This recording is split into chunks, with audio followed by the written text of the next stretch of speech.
Hey, Olathe staff. This is the November Flip faculty meeting. You guys have had so many things going on, so many meetings, PD, conferences, everything going on. I decided this month that I was going to flip a faculty meeting. So I just wanted you guys to sit back. I'm going to take the camera off, put the PowerPoint on. It's just going to be my voice in the background. You can play this in the background or you can follow along. I am going to attach this email so that I know that everyone's opened it and at least taken a look, and hopefully I can bounce through some of our sit and get stuff, things coming up moving forward for the month of November. Feel free to email me with any questions, any comments, and again, talk to you DCs so that we can bring it up in DC meetings, but let's go with the Flip faculty meeting. Sit back and enjoy. All right, staff, so here is the Flip faculty meeting for November 1st, and let's go ahead and get started. Celebrations. First, congratulations to the Olathe North ladies cross country team. They finished second at the Kansas 6A cross country meet this last weekend. And really, what a great job. This team grinded all year. But again, let's talk about Anjali. Anjali is the 4-time Kansas individual 6A state champion. What an amazing career for this young lady. She did a great job. So if you see Anjali in the hallways, tell her congratulations, and congratulations to the whole team.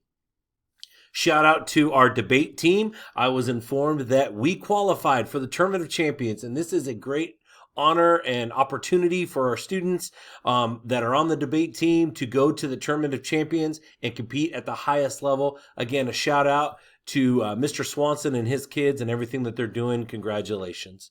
Also, a shout out to Amanda Harrington, also Jennifer Schleicher, one of her assistant coaches, and the Olathe North gymnastics team. They won the Kansas 6A State Gymnastics Championship. This is their third consecutive, so they are the 3-time defending 6A state champions in gymnastics. Congratulations to all of her athletes and to Amanda and Jennifer. And then lastly, congratulations to Sarah Hansen. She was inducted to the Olathe Wall of Honor. This is a great honor for her. She is an Olathe South grad, was a teacher at Oregon Trail and a teacher at Olathe North and a big part of our sports medicine program. And she was recognized for all of her work and all of her time, also being somebody from Olathe through the Olathe schools and then really doing a lot in the Olathe public schools. So congratulations to Sarah. Next, let's get into our sit and get topics, guys. We've got a lot, so I'm going to go rather quickly. The Pledge of Allegiance, we will start doing that on November 13th. That is the Monday right after Veterans Day, so we will celebrate that. Also, while I've got that going, if you are a veteran, please let me know. Shoot an email to me or Kathy, because we want to celebrate and recognize those of you over that week of Veterans. Veterans Day is actually on the weekend this year, so we'll celebrate it on that Monday. But again, we're going to start the Pledge of Allegiance. All Olathe Public Schools, K through 12, will be starting. If they haven't been doing it, we'll start it up. We've decided here at North that we're going to do it 8 a.m. I will initiate it for that first week. I'm offering for clubs to take a week to do the Pledge of Allegiance. You can have your students do it from your classroom or wherever they're welcome to come to the office. But we want to do it every morning right at 8 o'clock. It'll take 30 seconds to start the day, and hopefully this will also initiate our kids to getting class on time. Remember, if a student chooses not to stand and they stay seated in that moment, there's no reason to say anything to them. Also, we want to make sure that other students aren't giving other students any issues about this. Hopefully, it becomes a non-factor and the majority of our kids are standing up and doing the Pledge of Allegiance. But if you have any questions with that, please let me know, but we will start that on the 13th. All right, flex passes during AI. Guys, really important that we are getting our flex passes, that we are doing flex passes and not using e-hall pass. I've had some teacher complaints and concerns that we have students that are being sent to classrooms with e-hall pass. We do not use e-hall pass during AI.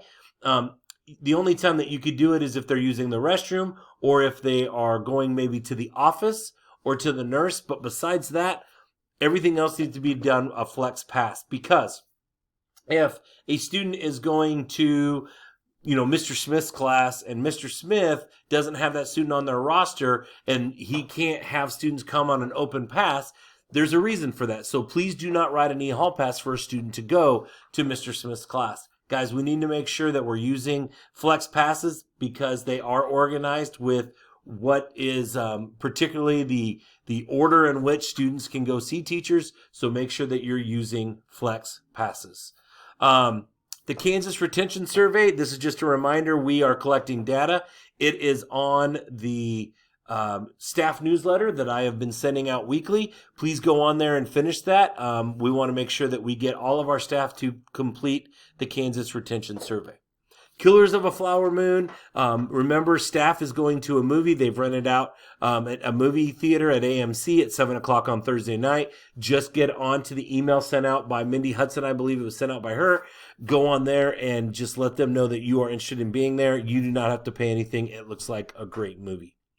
Tier 2 vocabulary. We are going to do our formative assessment. The common formative assessment next week during advisory. More information coming out from Heather on that. Remember, our words for it was supposed to be through the end of first quarter, so we need to do, like I said, the formative assessment, arbitrary, fluctuate, parameter, plausibility, and reciprocal. Make sure that you keep talking to the kids about that. We'll get the CFA out next week, and then a new 5 words coming up for now, second quarter, first half of second quarter. All right, other sit and get topics. Lightspeed. Guys, Lightspeed, I just wanted to share with you, is a new way that we get information that is sent to either the counselors and or an administrator. On Lightspeed, we get violence, we get self-harm alerts, we get explicit alerts, we get bullying alerts. So if we get anything, I will tell you that right now we're going through the process of really kind of determining what are ones that are real that we need to visit with students about and what are ones where kids are actually doing assignments. One of the things that we learned, like when we had some of our English classes doing murder mysteries, or like some of our history classes doing trench warfare, and the word like bombs and, obviously killers or guns, those things alert at a high level. But we also are getting things where it is important with self-harm, if kids searching things like, suicide, or if kids search how many ibuprofen does it take to kill yourself, or different things like that, we are getting that information too. So we're really balancing what we're trying to do with that. Don't change the way that you're instructing. We can differentiate the difference, but just wanted to let you guys know that we are getting those alerts and we are keeping a close look at them regularly. Emergency action plans. Guys, we have EAPs for events like when we have a basketball game in the gym or a theater production in the auditorium. I also think it's important for you as a staff to go out and find, and I will send a map that will illustrate this too, hopefully attached to this email. But where do we have all of our AEDs in the building in case there's a cardiac situation that occurs in a classroom, in a hallway, in the commons, in the gym, in the auditorium? And I've really worked with the administration that we know where these are. An AED can absolutely save a student's life if somebody were to go down or a staff member were to go down. So just reminding you that as I send this out, this might be a good conversation at lunch with your team, with the DCs, maybe leading that conversation of where are our AEDs in our building. So I just wanted to bring that up and remind everybody, and I will attach a map where our AEDs are located to this email when I send this out. Guys, we're trying to keep students in the lunchroom during the lunch hour. Right now we're closing our outdoor spaces because of the cold weather. If it warms back up, we'll let them use that. But we're starting to get a lot of reports of students saying, hey, I can go eat in so-and-so's classroom. And we're letting them out of the cafeteria. But then what we're coming to find out is some of our teachers are leaving their rooms open, and then kids are going into your room unsupervised. Remember, if you are allowing students to eat in your classroom, you need to be there. It cannot be a lunchroom where it's unsupervised. That's when we run into bigger issues. If you are allowing students to eat in your room and you are in that space, I need you to personally email me to let me know, so that as we're asking kids, if they're saying we're going to so-and-so's classroom, I am sure that there's somebody in that classroom that's going to be there to supervise. We don't want this to become a habit, but we do have a lot of kids that say, oh, well, Mr. So-and-so or Mrs. So-and-so say I can eat in their classrooms. We're believing them, and then all of a sudden we're finding out there's no supervision in that room. Or when the kids get down there, the doors are locked, which we appreciate. Keep doing that. and then all of a sudden they end up in a place that they shouldn't be in the building eating, like the Blue Room, or sitting in that 200 area where the tables are, where we do not allow food. So just let me know if you are allowing kids in your room, and I will be more than happy to make sure that we can police that a little bit better. I just wanted to speak about the blog and the s'more. Hopefully the newsletter is helpful for staff. I'm going to try to continue to put more information on that so that you guys have a one-stop shop. Please send anything that you want to get out to staff to me on there, or if there's any more documents you want me to add, please let me know. Attendance data for quarter one and after school detentions. Guys, working with Tierra, we are going to start looking at our quarter one data. We're also going to start comparing the first half of quarter one to the second half of quarter one. And then also, as we continue to work with attendance, trying to get the kids butts and seats, really, really important. Tierra's been working really hard. And then after school detentions, Tierra's going to also start offering that. Again, please do not assign kids there. This is going to be, she's having conversations with parents to have a commitment to the students reporting there. So it is important that with our after school detentions that we've had students getting into those spaces. All right, I wanted to speak really quickly about an extended learning grant that we've been approved for. We're going to do this in January and March. We're looking at Mondays and Wednesdays, kind of like an 8th hour, 4:05 or 3:05 to 4:05.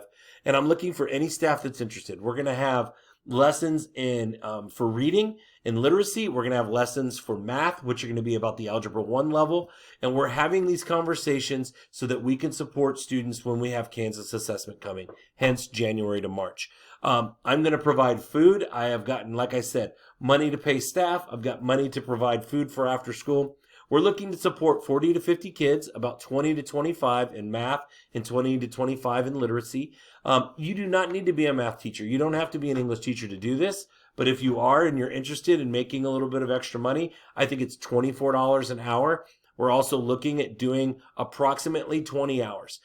So there is always going to be an administrator on site to support. So please let me know if you're interested in the extended learning grant. Again, it's a way to make a little extra money.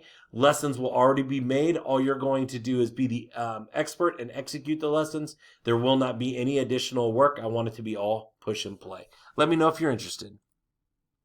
First semester final schedule. Wanted to get this out. Guys, we will have a regular week of school that second to last week in December. So then it'll go 7-hour day Monday, 7-hour day Tuesday.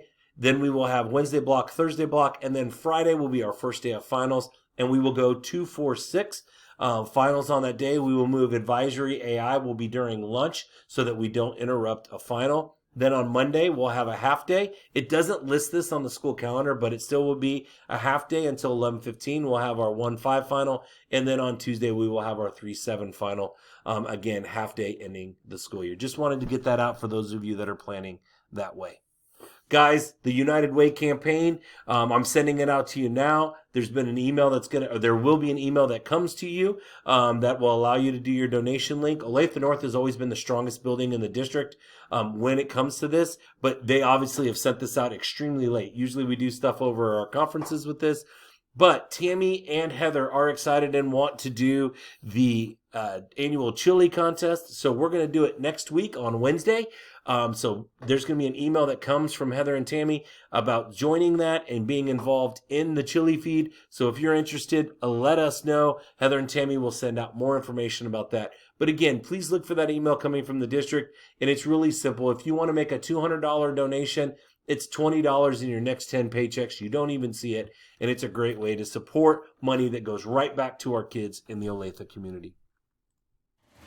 Guys, thank you for everything that you do. I tried to make this meeting quick.